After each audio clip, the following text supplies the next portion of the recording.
Naghahanda na ang pamahalaang panlalawigan ng Pangasinan ilang linggo bago sumapit ang undas.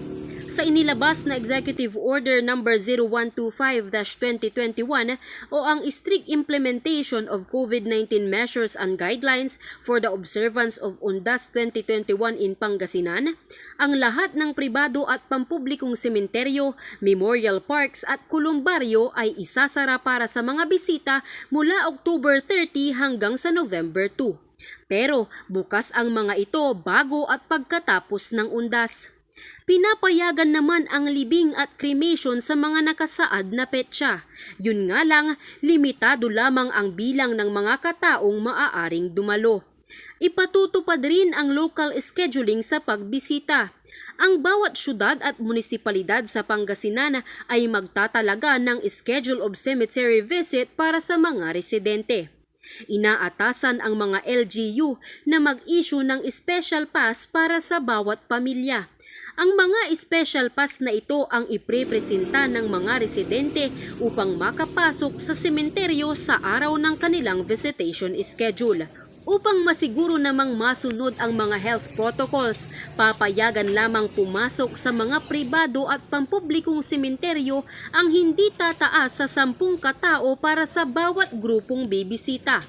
30% venue capacity lamang ang papayagang sabay-sabay na pumasok, maliban lamang kung papayagan ng LGU ang hanggang 50% capacity.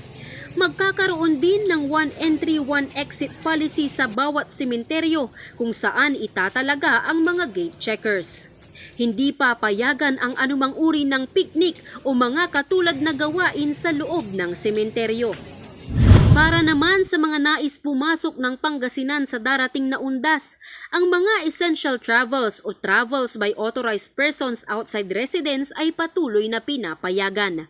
Kinakailangang magpresenta ang mga apors ng valid or government-issued IDs, travel order at pumasa sa symptom screening.